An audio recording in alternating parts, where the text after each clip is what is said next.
Hello, everyone. Good evening. I'm probably connected to YouTube right now. Okay, let me go into the group. Go live.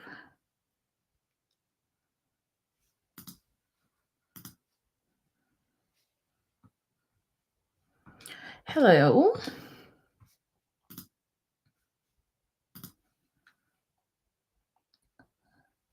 Hello, everyone. Good evening. How are you doing? Good evening. Please, if you're here with me, type in the comments. Let me know I am not alone. Good evening. Good evening. Good evening, everyone.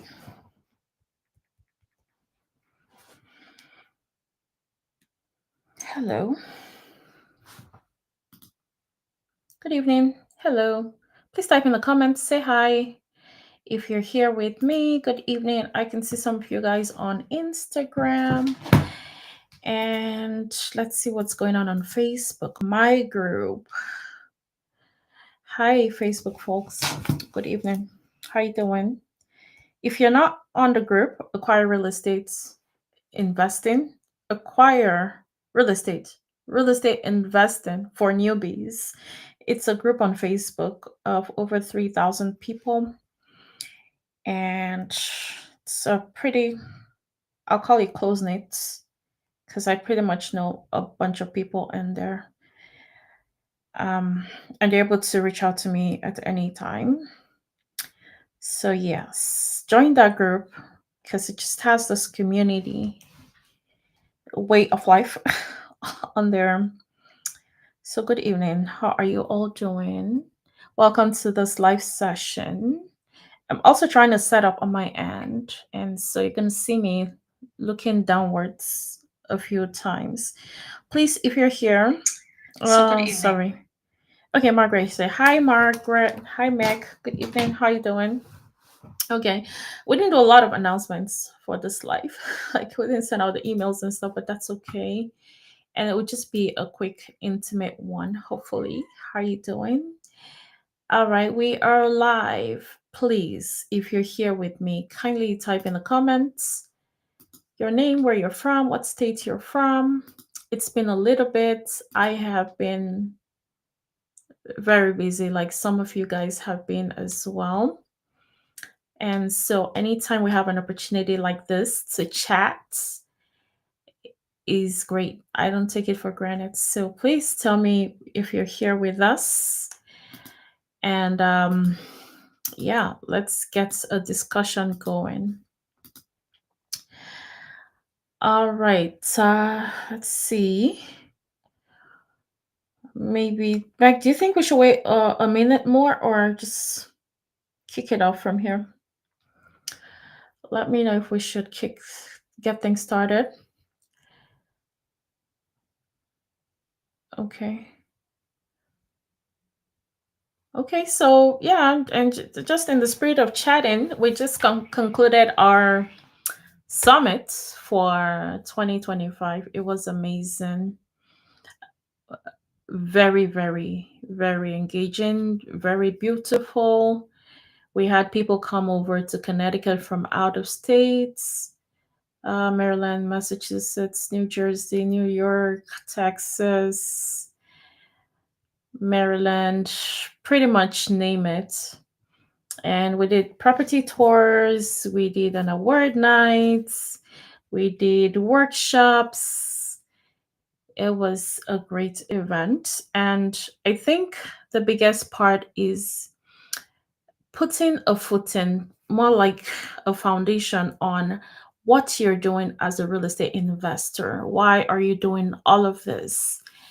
At the end of the day, what does that mean for you tax wise? What if you have another job? What are you doing to actually create that generational wealth? Because you're saying generational, but are you really making it generational? Or are you going to run into trouble when you need that succession to happen, right? So there is a lot that goes into the summit and that networking, coming together, putting faces to the names that we see virtually all the time. makes it on a different level, just gives you a different level of experience and value. So yes. Hey Nadia, welcome. How are you doing? Okay, let me know, Meg. Meg says we should, I think, should wait a little bit more. So, anyways, I'm doing some intro, and hopefully that should work. That way, we make the best use of the time we have. Good evening. Actually, now that I'm thinking about it, I feel like my coaching students could have actually maybe made sense out of this live as well. So, yeah, I mean, it's okay if anyone wants to join. I know I was telling Meg earlier, this is not for coaching students. This is actually for everybody. But yes, it makes a lot of sense, and I think you're going to get a lot of value from this meeting. Okay, and I guess Meg is just going ahead to tag, even though I didn't post earlier, so maybe you can figure out who to tag. Sorry, I didn't do the right setup for this live for you, Meg, to be able to work on. But it's okay. We're getting back after a long break. So here we are right now, and warm greetings to you all. So here, if you've ever thought about investing in real estate or had a lot, just type something in the questions in the comments about real estate investing. What exactly are you looking to get from real estate investing? What exactly are you looking to get from real estate investing? Okay. And the question many people are asking is, what is real estate investing all about? If you've already gotten your feet wet in the world of real estate investing, you feel like, yeah, I know what I'm doing. But there are a lot of people out there that have no clue what we're doing in real estate investing. Do you really own all these properties as you claim? Or are you just like an agent representing people and getting commissions? How are you able to buy properties? This is something that the rich should be able to afford and not a regular person, right? A rich person, extremely rich person, would be able to buy a couple of properties, but it's not the scenario. So that makes a lot of people doubt the process as to, well, maybe not the process, but more of the concept of buying properties even when you don't have money, right? So it's not a dumb question when you're asking what real estate investing is all about, because it almost looks like there is basically hardly any requirements except the knowledge base, maybe, right? So yes, it's not a dumb question, and it's actually the right question to start with. What is real estate investing all about? So it's not about the hypes you see online. Oh, I have this mansion, uh I built a property for my parents, or I did this, I did that. There are a lot of success stories or hypes on the internet, but it's really hard to know what exactly happened. How did you get there? How did you get so rich? How did you get all those properties? So tonight is about clarity, and it's about truth. It's about being clear about really where you stand. If you had any interest in real estate investing whatsoever, where you stand and what exactly is realistic. What is the truth about real estate investing? So tonight we're talking about what the truth is. Hello, Jania. Greetings to you. She says, I'm looking to learn about fixing, flip, and buying properties without money. And that makes a lot of sense. Yes. And like she's saying, if we had to define real estate investing simply, we'd say buying, controlling, or even, whatever you're doing, you're profiting from a property. It's for financial gain. It's not charity, right? It's not charity. It's actually for financial gain. And we always say if the number isn't making sense, then don't do the deal. Don't feel emotionally attached to the property. Don't say the property is so beautiful, I love it, but the numbers are not working. So what are you going to do about that? Right? Excuse me. My lips are a little bit dry. Right? So what are we going to do about it? If the numbers are not making sense, then it doesn't make sense. It doesn't make sense. It doesn't make sense. We're not going to buy that property. Right? So you're buying, you're controlling assets, and controlling, by controlling, we mean sometimes you don't own it outright, like in lease options, but you're controlling it. Yes, you can actually control a property and financially profit from it without owning it. Okay. So, like Jana is saying, there are different forms of real estate investing. You can do things like fix and flip. And fix and flip is more buying for low and selling for high, right? And then you make the profits in the middle. And why is this possible? The first thing is because you're buying for a lower price and there's some margin when you go back to market value after repairs is done. The second thing is the repair process itself. When you do repairs on a property, it significantly increases the value of that property in such a way that you're able to have equity to even cash out of, right? So you can cash out of equity on a property. So fix and flip is a big one. There are times and seasons for fix and flips, so you got to be careful. And you have to make sure your numbers are right. And the other one is rentals. Rentals, whether you're doing long term rentals like Section 8 or the regular rentals, traditional rentals that you're used to, or you're doing short term rentals. Short term rentals would be Airbnb, VRBO, and all of those good stuff there. So even midterm rentals with maybe nurses, travel nurses, maybe even with insurance companies. So there are different kinds of rentals, and all you're doing is to be able to make monthly cash flow. So when you have rentals, you're making monthly income from properties, whatever kind of activity you choose, whether you choose long term, whether you choose short term, whether you choose midterm, you're making monthly rental income.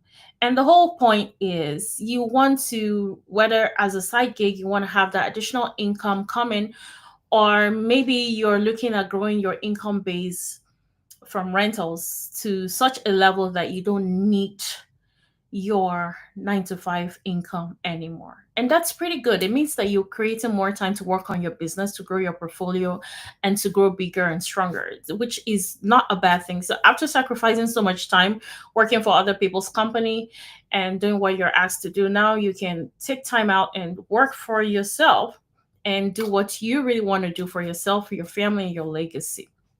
Okay. So that's the whole point of owning rentals.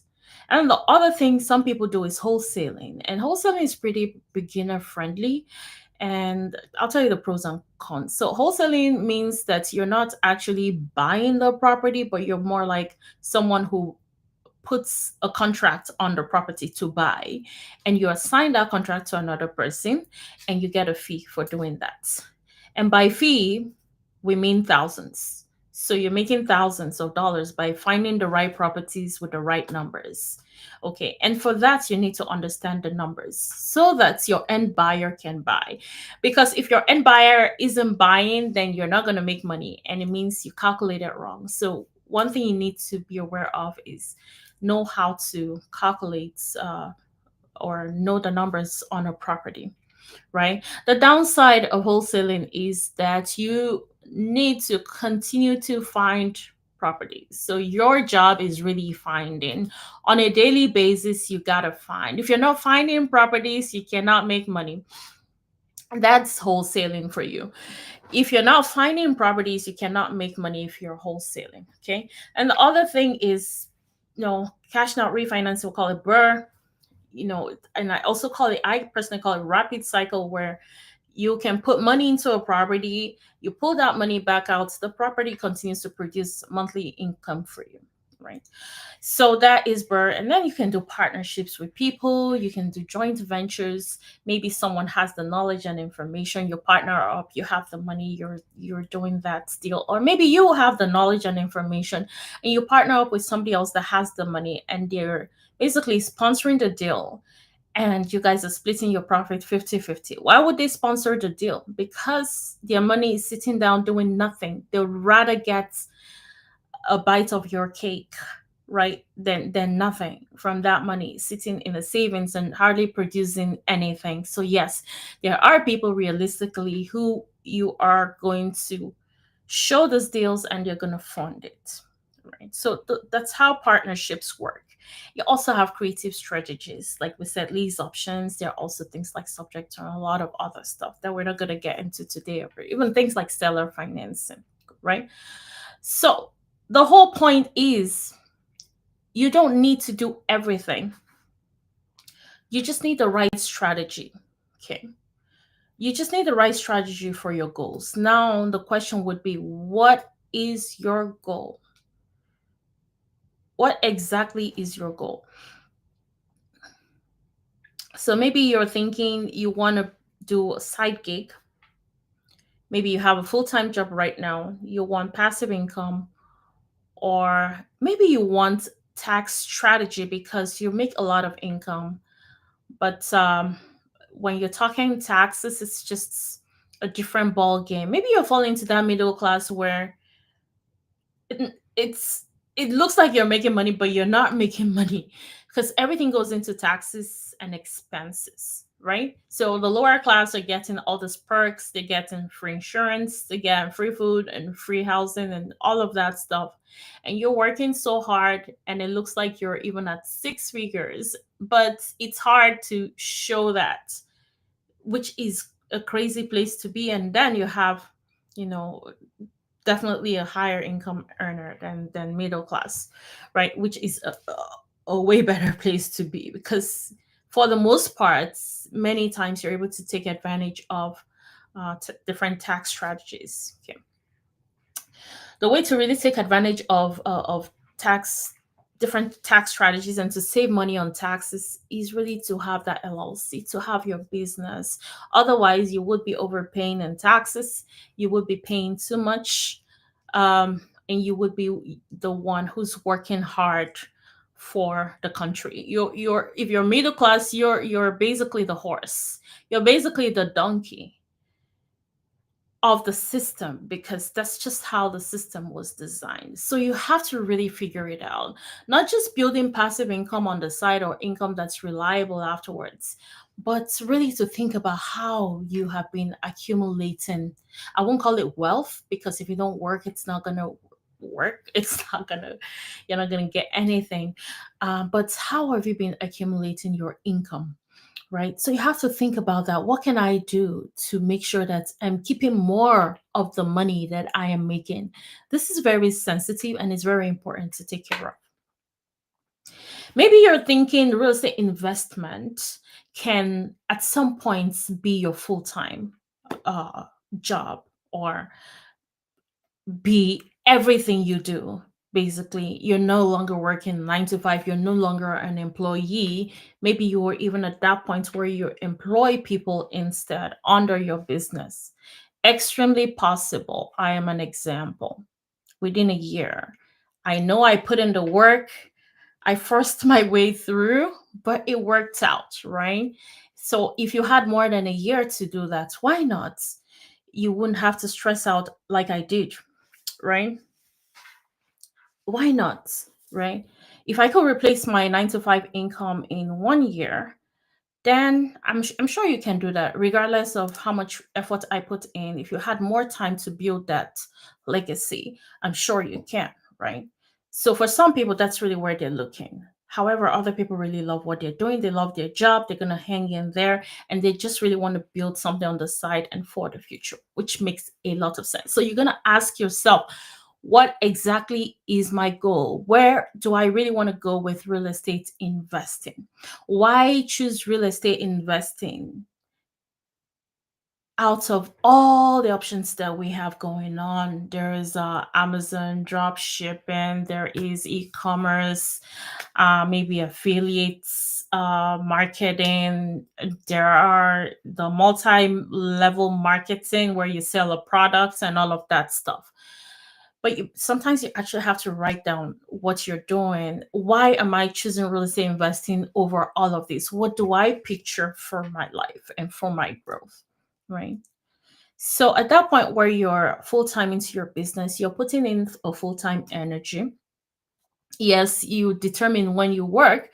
However, it does the results show however much efforts you put into your business would definitely show in the future. Of course, your business is more forgiving than a 9 to 5, but the other thing with business is it's respects being smart. So if you're smart, you're not going to put in as much energy as you typically would because you're doing things more strategically.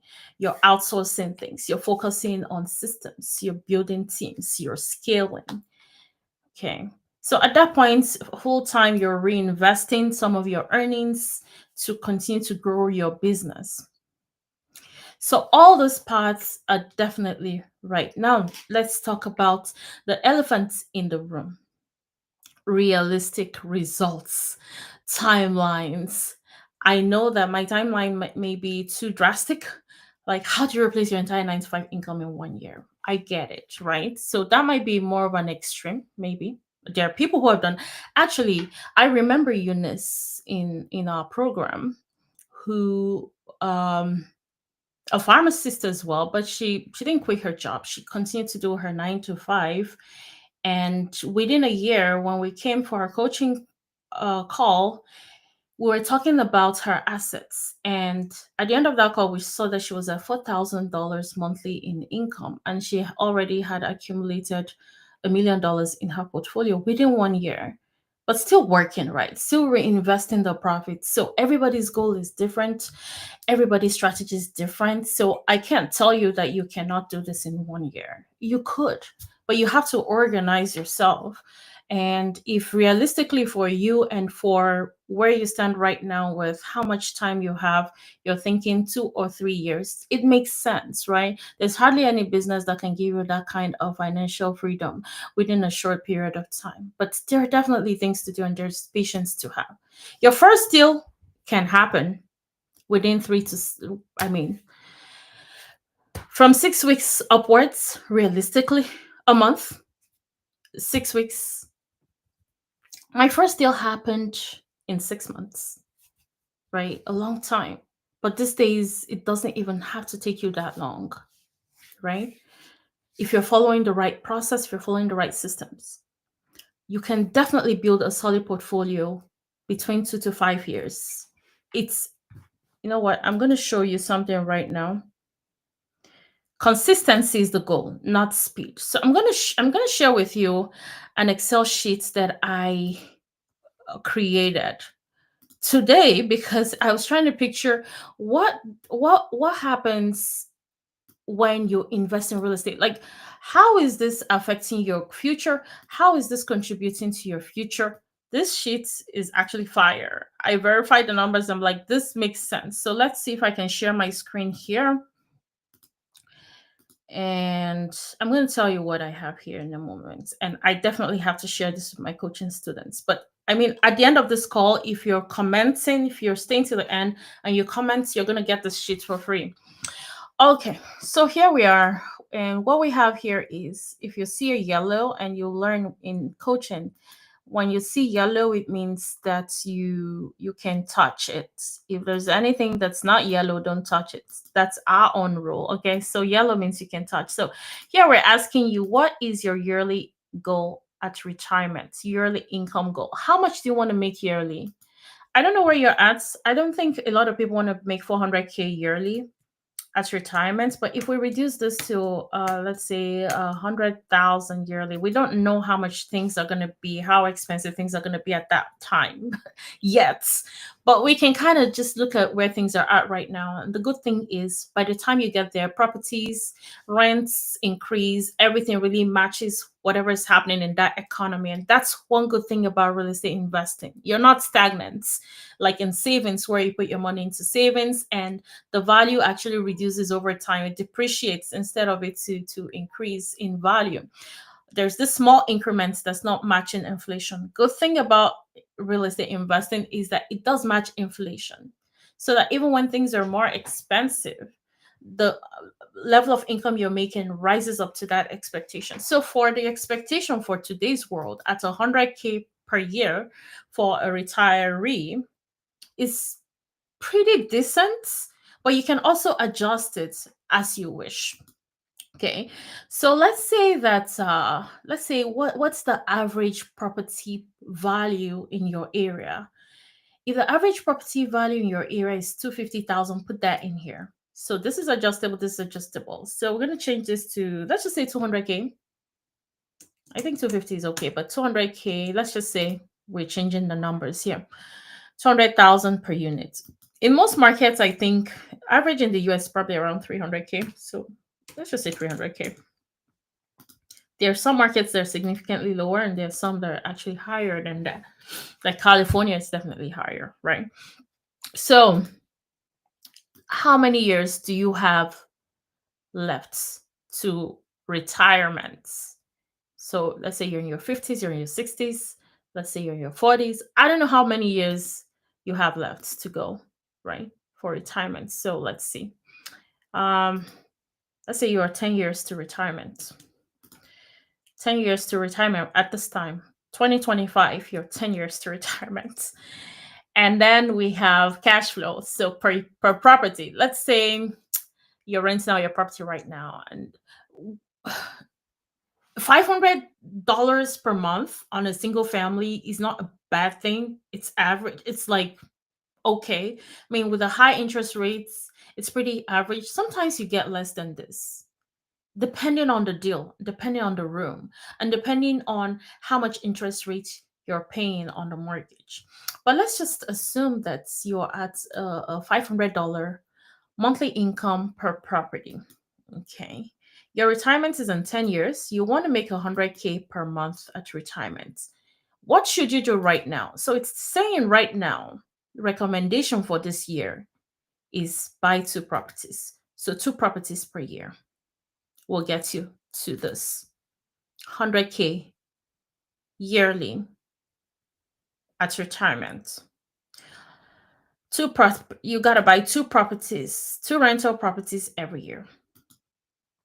Let's say your retirement income is double. Let's say 200,000 per year is what you want to make at retirement. Remember, you don't need to work or anything. You just have assets that are producing income for you. So 200K is what you want to make every year at retirement. And let's say property value, we're just not going to touch that, so we can make our points. But let's say you have only 5 years to retirement.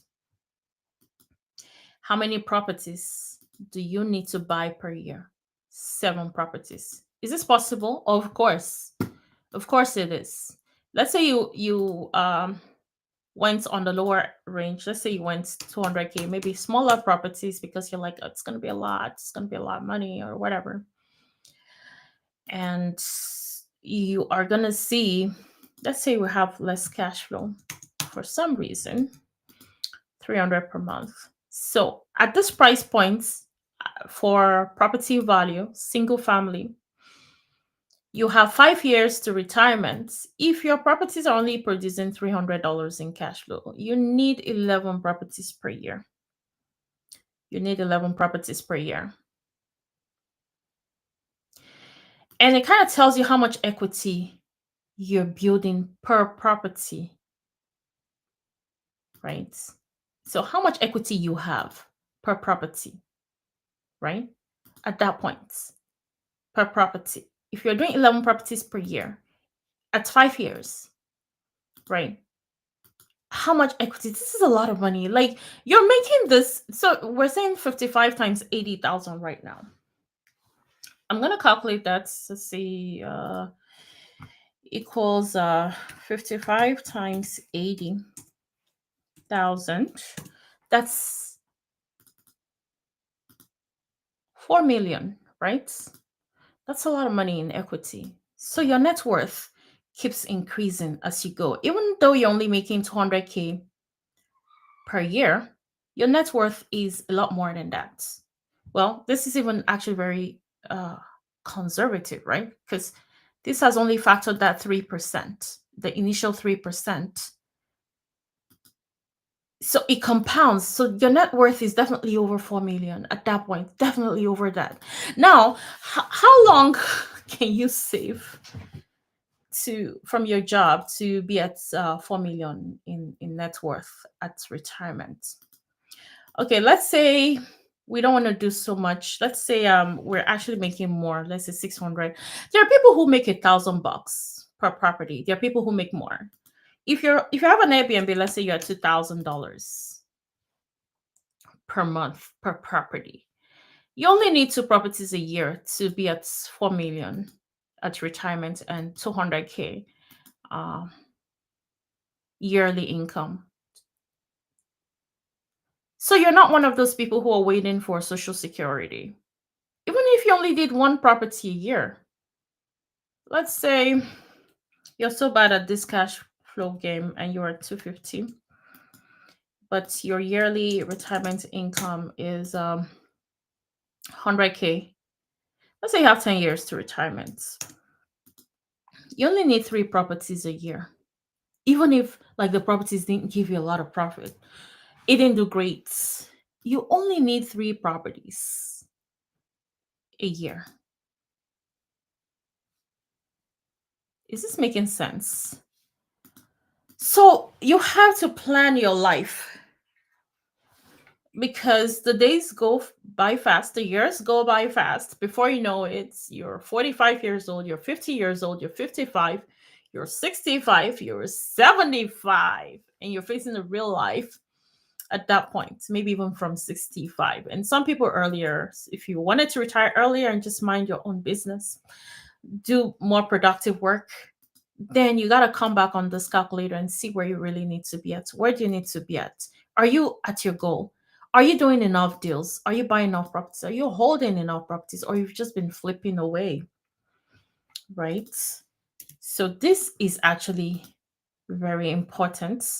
And at the end of this call, you're going to get a copy of this, but make sure you stay till the end so that you can have that shared with you, because at the end is when we collect the emails, or I mean the comments on people that actually want that whatever the resource for the day is. Okay. So it's important to work your way backwards. Imagine yourself, put yourself in the future and just look back to where you are right now. So in the future, where should you be? And then you come back and start to work out that plan. And that sheet helps you to really just put things into perspective. Am I doing enough? Some people, I know some of my students do like six a year or more, right? Hopefully that doesn't make you feel like you're overdoing things. Hopefully it makes you feel happy that what you're doing is enough and is great, right? There's no harm in not only benefiting yourself at retirement, but also being beneficial to people around you, to your family, to your friends, to your loved ones, and still making impact at that age. So you can see where you're going and you can really see where things are at today, right? So very important. So you got to be consistent. There are hiccups on the way of real estate investing. For many people who are trying to get in, the first thing they think about is funding. But I would say that based on what we're seeing, like after someone is so worried about funding and the funding happens, if the deal doesn't make sense, it's not gonna go through, it's not gonna work. So now you're confused because okay, all of a sudden you have funding. Yesterday at our coaching call, people had mad money sitting. I mean, small money, from small money, $25,000 to 100K to 200K. People have money sitting, and more than that, right? It's not doing a lot. Well, money sitting doesn't really necessarily mean that it's their own money, right?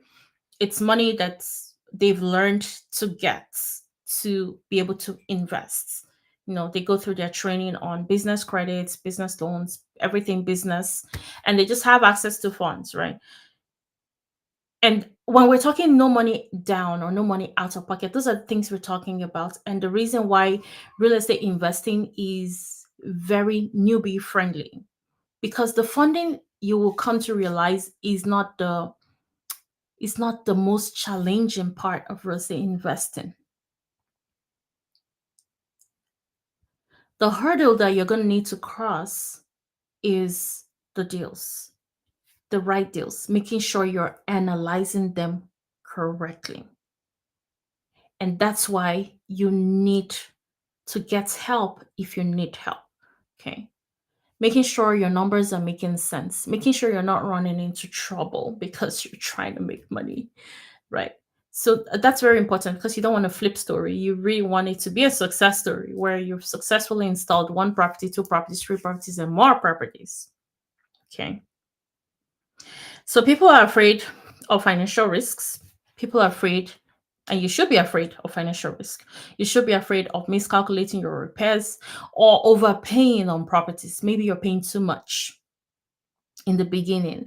I know people who, before coaching, they say, I paid so much on this property and now I gotta do something, right? So now you're already into a deal that's is crazy because it saps you of your joy, it saps you of, you know, your dreams. It's discouraging when you're in a deal that doesn't make sense because you were not able to calculate your numbers correctly because you thought everything was going to be okay, and then you run into problems, right? You run into repairs that you did not correctly calculate. You run into the fact that actually the property is not worth what you paid for it. Is a crazy place to be, but you can get out. People have gotten out, people have bounced back up and just rebuilt. We have such stories, right? But avoid it in the first place if you can, right? So don't DIY or don't YouTube Versity and try to just go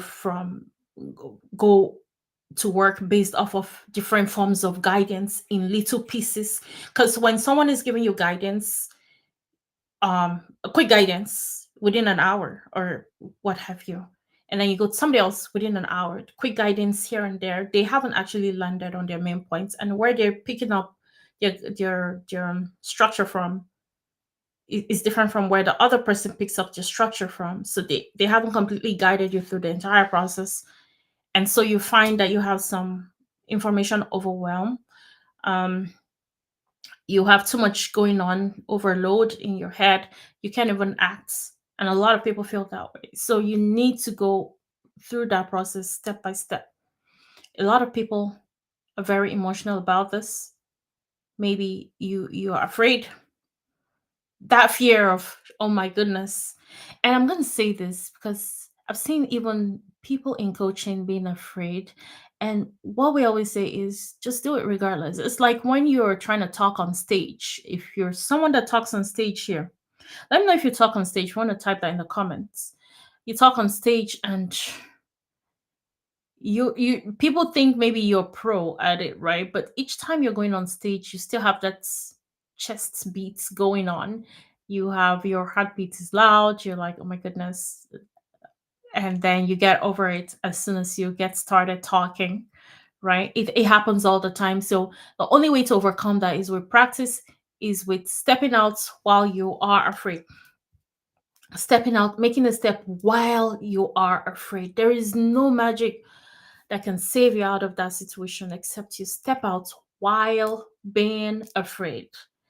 Of course, with the right guidance, but while being afraid, because you don't have confidence in yourself yet. You feel like you don't know what you're doing yet. So the best thing is, while you're afraid, you step out. That analysis paralysis only keeps you in the same spot for so long, right? You get burned out just over analyzing everything. So you got to still step out. You got to still make offers. You got to still analyze deals. You got to still talk to people like someone that knows what they're doing, because you already have an idea what to do. You have, you know what the process is like from beginning to the end. No matter your years in real estate investing, no matter your experience, you're still going to come across deals that are different from things that you've experienced. So everybody's experience is different. Each deal is going to teach you something new. But if you don't step out of that fear, you're going to feel like stuck in one place for a very long time. If you went back to that sheet, if you were at 5 years of being stuck, that costs a lot of money. That's millions right there, millions of dollars being down the drain just because you're stuck for 5 years. So definitely ways to really overcome that fear would be to learn your numbers and definitely build a support network. Because the thing is, if you see other people doing it, people that you talk to, you chat with as a normal human being, you see them doing it, then you have this boost. You're sure that you can also do it. They talk to you as a normal human being, so you're sure that you can do it. If they can't do it, you can actually ask them questions around your fear. So you want to surround yourself with the right people, not people who tell you that you're going to lose your money, or people who have no clue how real estate investing works, but they feel like, oh, I've tried this business and that business and it turned out this way.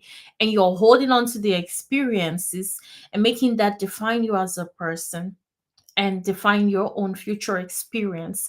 Doesn't work. Yes, you can learn from other people's experience, but when you have that knowledge, you can actually compare what they're saying to what you know. So you're actually asking them the right questions. What did you do before you got this deal? Or before you went into this business? How did it turn out? So you learn from that, right? So everybody's experience helps you, but you are the only one that can make make the right decision for yourself as to how to digest that information. Are you gonna overanalyze and feel that paralysis and not do anything, or are you gonna add that to your knowledge base and of things to avoid and launch, right? So definitely get mentorship, get guidance. It's very important. If there are any questions on this live session, I'm going to take them. I'm going to be patient. And I'm still going to share that resource. And Meg is here as well, who's going to make sure you get your resource. And your resource would be your real estate investing planning sheets, which is very crucial. I also would go back into it and see where I am at and assess my journey as well. So if you have any questions, please type in the comments. What's holding you back from your first deal? What's holding you back from real estate investing? We talked about funding, which is a big one for many people. We talked about what is real estate investing really about? Like, what should be your goal? Should it be long term? Should it be short term? Should it be a side gig? Or should it be more of something that you're doing full time? Right.